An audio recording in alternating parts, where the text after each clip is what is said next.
अस्सलाम वालेकुम, आप देख रहे हैं GNN और मैं हूं इरफान बशीर। मैं हूं हुदा शाह। बुलेटिन में हमारे साथ देंगे हफ्सा आसिफ भी। सबसे पहले आपको बताएं कि मुश्तरका मुफादात काउंसिल का इजलास वज़ीर आज़म शहबाज शरीफ की ज़ेर सदारत जारी है। इजलास में नई नहरें निकालने के मनसूबे के हवाले से हुकूमत सिंध के एजेंडा आइटम समेत 6 नुकाती एजेंडे पर गौर किया जा रहा है। इस पर बात करेंगे अपने नुमाइंदे औरंगजेब काकड़ से, जो बराह रास्त वज़ीर आज़म हाउस से हमारे साथ मौजूद हैं। औरंगजेब, क्या फैसले किए गए? वज़ीर आज़म शहबाज शरीफ की ज़ेर सदारत मुश्तरका मफादात कौंसिल के इजलास इस वक्त वज़ीर आज़म हाउस में जारी है। इजलास में चारों सूबाई वज़ीर आला समेत नायब वज़ीर आज़म जो है वो इसहाक डार, वज़ीर दिफा ख्वाजा आसिफ और अमीर मकाम भी इस इजलास में शरीक है, जबकि इस इजलास में 25 अफराद को खुसूसी तौर पर जो है वो शिरकत की दावत दी गई।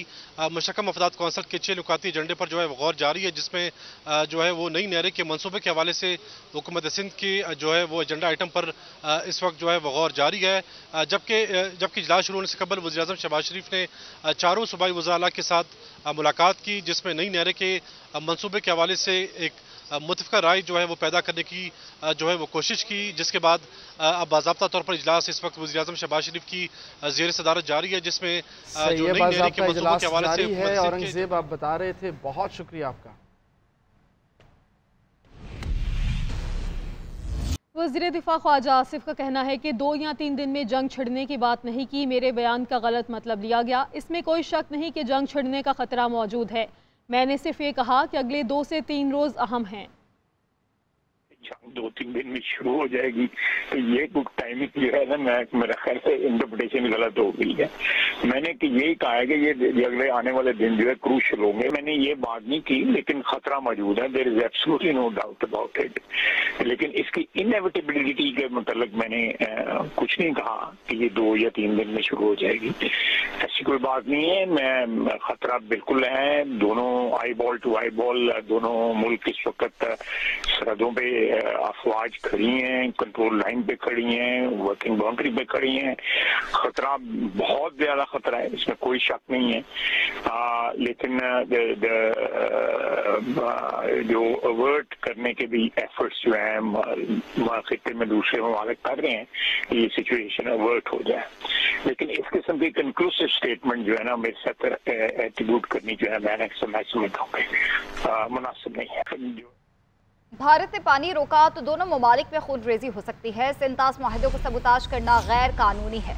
हम अपने से 7 गुना बड़े मुल्क का सामना करने के लिए तैयार हैं। चेयरमैन पीपल्स पार्टी बिलावल भुट्टो का जर्मन खबरसां इदारे को इंटरव्यू। बोले, पहलगाम हमले की पुरजोर मजम्मत करते हैं। वाक़े की आड़ में मासूम कश्मीरियों के घरों को नुकसान पहुँचाया गया। भारत हर ऐसे काम का इल्ज़ाम हमेशा पाकिस्तान पर आयद कर देता है। भारत को खित्ते को दरपेश मसाइल पर पाकिस्तान से बात करना होगी। हम शफाफ और मुनसिफाना इंक्वायरी में मदद करने के लिए तैयार हैं। किसी किस्म की इश्तियाल अंगेज़ी की तो पूरी पाकिस्तानी को मिलकर मुंह तोड़ जवाब देगी। अवान बाला का भारत को वाज़ेह पैगाम, तमाम जमातें एक ज़बान। अरकान की सिंतास मुआहदे को एकतरफा मुअत्तल करने की मजम्मत। नून लीग के सेनेटर इरफान सदीकी बोले, आलमी बिरादरी ने भारत की मौक़िफ़ और झूठ का साथ नहीं दिया। पहलगाम फॉल्स फ्लैग ऑपरेशन के तमाम पहलू मशकूक हैं। दुनिया जान चुकी है कि भारत झूठ बोल रहा है। पहलगाम हमले का ना कोई सबूत है, ना कोई तहकीक। और पाकिस्तान तहरीक इंसाफ के सेनेटर अली जफ़र कहते हैं कि भारत का सिंतास मुआहदे पर हमला ऐलान जंग है। मोदी ने अगर पानी का एक कतरा भी रोका तो हम पूरी कुव्वत से जवाब देंगे। हुकूमत फौरी तौर पर ऑल पार्टीज कॉन्फ्रेंस बुलाए। पहलगाम वाक़े में पाकिस्तान के मुलविस होने का भारतीय इल्ज़ाम झूठा है। सेनेटर फैसल वावड़ा का कहना है कि पानी बंद करने की धमकी दी गई तो पहला हमला पाकिस्तान करेगा। पाकिस्तान भारत की जंग हुई तो ये 2 ममालिक तक महदूद नहीं रहेगी। हमें ऐसा आर्मी चीफ मिला है जो काबिल और जुर्रतमंद है। पूरी कौम दुश्मन के आगे और फौज के पीछे खड़ी हुई है। वज़ीर आज़म ऑल पार्टीज कॉन्फ्रेंस बुलाएं और PTI समेत तमाम जमातों को बिठाएं। हमारे घर की तरफ कोई बाहर वाला देखेगा तो हम सब एक हैं। नहीं कि पानी को डाइवर्ट कर देंगे, और ट्रीटी जो है वो 2 मुल्कों ने साइन की है, वन साइडेड हो नहीं सकता। पानी की ये धमकी दी गई तो मैं आपको बड़ी कैटेगोरिकली, बड़ी क्लैरिटी से बता सकता हूं कि पहला अटैक पाकिस्तान लॉन्च करेगा इंडिया के ऊपर। प्राइम मिनिस्टर होने का, जमहूरी होने का एक मौका है कि हम तमाम पॉलिटिकल पार्टीज जो एकजा हैं समेत तहरीक इंसाफ, उनको एक जगह बिठाएं, ऑल पार्टीज कॉन्फ्रेंस बुलाएं ये हमारे घर का मामला है। मैंने 9 मई किया है, 10 मई किया है, 11 मई किया, आईन और कानून मेरे पास मौजूद है, वो उसको बाद में देख लेंगे। ये हमारे घर का मामला है। लेकिन जब हमारे घर की तरफ कोई बाहर वाला देखेगा तो हम सब फिर एक हैं। इत्तफाकन कुदरत की तरफ से, अल्लाह की तरफ से एक ऐसा आर्मी चीफ मिला है जो काबिल आर्मी चीफ है, जो कॉन्फिडेंट है, एक अनटेम मस्टैंग है, एक बेकाबू घोड़ा है। जब पाकिस्तान की बारी आ जाए तो फिर फिक्र किस चीज की? नलका तो है। नायब वज़ीर-ए-आज़म इसहाक डार की ज़ेर सदारत सिंध-तास मुआहिदे पर आला सतह का इजलास। तर्जुमान दफ्तर खारजा के मुताबिक भारत की तरफ से सिंध-तास मुआहिदे पर अमल दरामद रोकने के मामले का जायजा लिया गया। इसहाक डार का कहना है कि पाकिस्तान अपने हिस्से के पानी का तहफ़्फ़ुज़ करने के लिए मुनासिब इक़दाम करेगा। भारत यकतरफा गैर कानूनी इक़दाम बैनुल रियासती ताल्लुकात के खिलाफ हैं। भारतीय इक़दाम बैनुल अक़वामी क़वानीन और मुआहिदे की शिकों की भी खिलाफ वर्जी हैं। सिंध-तास मुआहिदा इलाका इस्तेहकाम के लिए अहम है। सिंध-तास मुआहिदे के तक़द्दुस का ख्याल रखा जाना चाहिए। दरियाए सिंध और उसके मुआवन दरियाओं का पानी पाकिस्तान के 24 करोड़ अवाम की लाइफ लाइन है। भारत की तरफ से पानी को हथियार के तौर पर इस्तेमाल करना काबिल अफसोस है। पाकिस्तान सिंध-तास मुआहिदे पर मुकम्मल अमल दरामद की हिमायत करता रहेगा।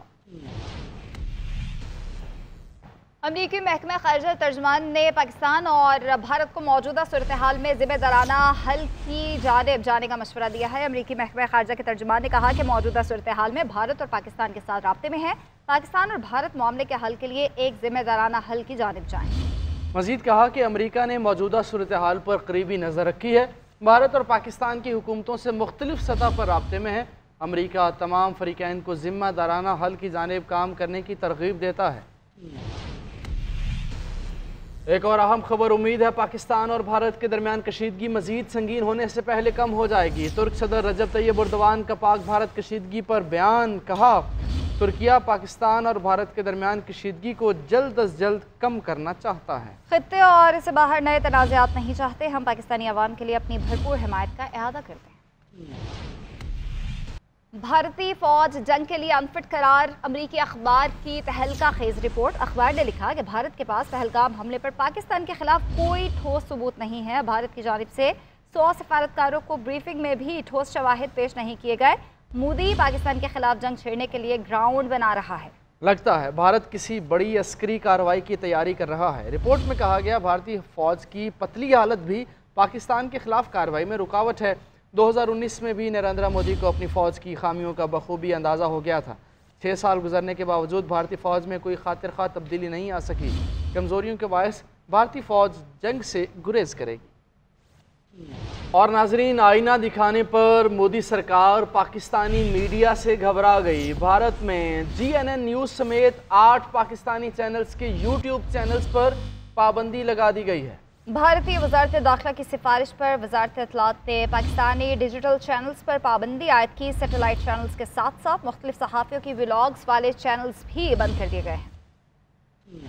मोदी सरकार का हकीकत से फरार। इंडियन मीडिया पर एकतरफा प्रोपेगेंडे की मनफी मुहिम जारी। पाकिस्तान के मुतअद्दिद चैनल्स भारत में बंद करा दिए गए। फॉल्स फ्लैग ऑपरेशन के बाद मोदी सरकार की जानिब से निदामत से बचने की भौंडी कोशिशें जारी हैं। हकायक पर मबनी खबरें हिंदुस्तानी अवाम तक पहुँचने से रोकने के लिए कई चैनल्स बंद करा दिए गए हैं। जिन चैनल्स पर पाबंदी आयद की गई उनमें ज्यादातर वो प्लेटफॉर्म शामिल हैं जिन्होंने मुसलसल हकायक पर मबनी रिपोर्टिंग की और कश्मीरी अवाम की आवाज दुनिया तक पहुँचाई। इन्हीं चैनल्स में GNN सरे फहरिस्त है, जो इस वक्त नाजुक वक्त में कौमी यकजहती के लिए पेश है। GNN की मकबूलियत से खौफजदा होकर मोदी सरकार ने इसे पूरे भारत में बंद करा दिया है। पाबंदी की जद में पाकिस्तान की मशहूर शख्सियात के चैनल्स भी आए हैं। माहिरीन के मुताबिक ये इकदाम भारतीय जमहूरियत के दावों की खुली नफी है। माहिरीन कहते हैं कि मोदी हुकूमत सिक्योरिटी नाकामियों का जवाब देने के बजाय आजाद सहाफत को दबाने की कोशिश कर रही है। भारतीय मीडिया के मुताबिक जिन YouTube चैनल्स पर पाबंदी लगाई गई है उनके मजमूई तौर पर 6 करोड़ 30 लाख सब्सक्राइबर्स हैं। आगे बढ़ते हैं। आपको बताएं, वज़ीर आला पंजाब मरियम नवाज ने अवाम की ज़रूरियात के मुताबिक रोड्स प्रोजेक्ट की तरजीहात मुकर्रर करने की हिदायत कर दी है। मरियम नवाज का कहना है कि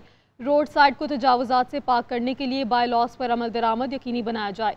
तफसीलात फसीहुल्लाह की रिपोर्ट में। पंजाब में सड़कों की बहाली का सबसे बड़ा प्रोग्राम, 12,000 किलोमीटर रोड्स की तामीर और बहाली का रिकॉर्ड, 460 सड़कों की तामीर और तोसी और बहाली का काम तेजी से जारी। अगले माली साल में इंटर डिस्ट्रिक्ट और इंटर विलेज रोड की तामीर और बहाली की तजवीज़। मरियम नवाज ने तजावुजात के खिलाफ ऑपरेशन के दौरान बाय लॉज पर अमल दरामद यकीनी बनाने की हिदायत कर दी। वज़ीर आला की ज़ेर सदारत इजलास में सेक्रेटरी CNW की ब्रीफिंग, डिवीजन और डिस्ट्रिक्ट रोड प्रोजेक्ट्स पर ब्रीफिंग दी गई। ब्रीफिंग में बताया गया कि कायदे आज़म इंटरचेंज तवागा बॉर्डर रोड की तामीर मुकम्मल, ड्रेन और वॉल की तामीर जारी है। मुल्तान विहाड़ी 2 रोया रोड प्रोजेक्ट एक्निक से मंजूर, एडिशनल कैरेज वे की तामीर जारी है। मरी में रोड्स की तामीर और बहाली के तमाम प्रोजेक्ट मुकम्मल हो गए। करतारपुर राहदारी प्रोजेक्ट में शकरगढ़ रोड मुकम्मल, मुरीद के नारोवाल रोड्स की तामीर जारी है। इजलास में सड़कों की अमूमी चौड़ाई 12 फुट रखने की तजवीज़ पर इत्तेफाक राय किया गया। शहरों और देहात में यकसा तर्ज की टफ टाइल लगाने की हिदायत की गई। इजलास में Lahore ring road southern loop 18.5 kilometre road project का जायजा लिया गया। लिया भक्कर को मोटरवे से मुंसलिक करने के लिए एक्सप्रेस वे प्रोजेक्ट की फिजिबिलिटी रिपोर्ट तलब कर ली गई।